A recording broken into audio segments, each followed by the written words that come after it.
Tengan muy buen día, licenciada Griselda Azúcar y compañeros en general. Mi nombre es Bessie Elizabeth Ramos Sánchez. Mi número de carnet es el 8525802024 y voy a exponer sobre el tema Golpe de Estado en El Salvador. A lo largo del siglo XIX y el siglo XX, El Salvador se vio marcado por una serie de golpes de Estado que marcaron la historia política del país. Entre esos golpes de Estado, podemos mencionar la de noviembre de 1863, en donde el señor Francisco Dueñas derrocó al presidente Gerardo Barrios. Otro golpe de Estado fue el que ocurrió en junio de 1871, en donde hubo un golpe de Estado dirigido por el mariscal Santiago González en representación del sector cafetalero emergente. Entre los años de 1876 y 1931 fue reconocido como la República Cafetalera. En el año de 1875, el general Francisco Menéndez encabezó una revuelta contra el presidente Rafael Saldívar. En junio de 1890 fue la fecha del golpe de Estado para derrocar al señor Francisco Menéndez, en donde el señor Carlos Basilio Ezeta sería el protagonista y la casa presidencial también. La Revolución de los 44. El 29 de abril de 1894, los 44 insurrectos liderados por el señor Doroteo Caballero se adentraron desde la ciudad de Guatemala hacia la ciudad de Santa Ana, bajo el permiso del presidente provisorio Rafael Gutiérrez, y las Nuevas Victorias en el Cerro de Malakoff y Las Matías. Para el día 24 se reforzaron a los rebeldes y el señor Antonio Ezeta emprendió su huida hacia Coatepeque. Los señores Tomás Regalado, Salvador Ávila, el coronel Emilio Calderón, el señor Carlos Basilio Ezeta y su hermano Antonio Ezeta huyeron del país ante la situación por la vía marítima. Tras el triunfo de la Revolución de los 44, lo que provocó que derrocaran al señor Carlos Ezeta, uno de los máximos líderes fue el señor Rafael Antonio Gutiérrez, quien fue el sucesor del gobierno de Ezeta, y su mandato comenzó el 10 de junio de 1894 y concluyó el día 1 de marzo de 1895.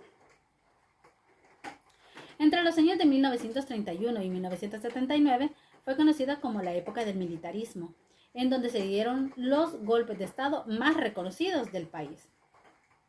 Entre esos golpes de Estado, podemos mencionar la que ocurrió en el año de 1931, que fue propiciado por el entonces vicepresidente, el general Maximiliano Antonio Martínez, al que fuera el presidente electo democráticamente, el señor Arturo Araujo, pues fue ahí cuando dio inicio a un periodo de 49 años de gobiernos militares.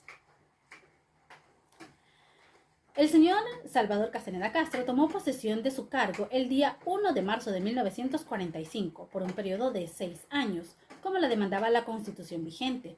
Pero en el año de 1948, la Asamblea Legislativa recortó el periodo presidencial a solo 5 años y emitió un decreto para que abandonara el gobierno un año después, lo que hizo que recortaran nuevamente el periodo y lo dejaran a solo 4 años. Golpe de Estado de 1960. En las elecciones de 1956 fue electo como presidente el señor José María Lemus. Un grupo de militares afines al coronel Óscar Osorio llegaron a la casa del presidente Lemus y, después de haberlo despertado a él y a su familia, dentro de su propiedad, amenazaron al gobernante para que se diera preso. El señor José María Lemus fue llevado preso primeramente a la Dirección General de la Policía de Hacienda, en donde se presentó el entonces capitán, el señor Julio Adalberto Rivera, quien posteriormente sería su sucesor. Golpe de Estado de 1979.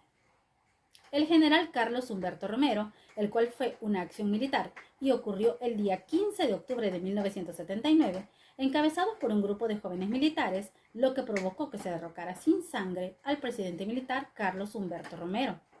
Según la Fuerza Armada, las razones para llevar a cabo este movimiento insurreccional fueron la violación de los derechos humanos y lo que provocó y fomentó también la tolerancia a la corrupción en la administración pública y de justicia, lo que terminó desprestigiando al país y también de la Fuerza Armada, así como también los fraudes electorales.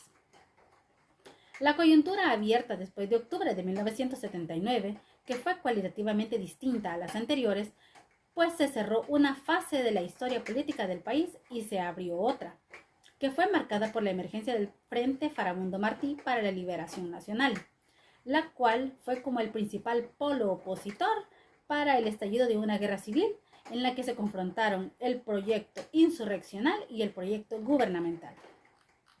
Y es así como he hablado un poco acerca de los golpes de Estado que marcaron la historia política del país. Muchísimas gracias por su atención.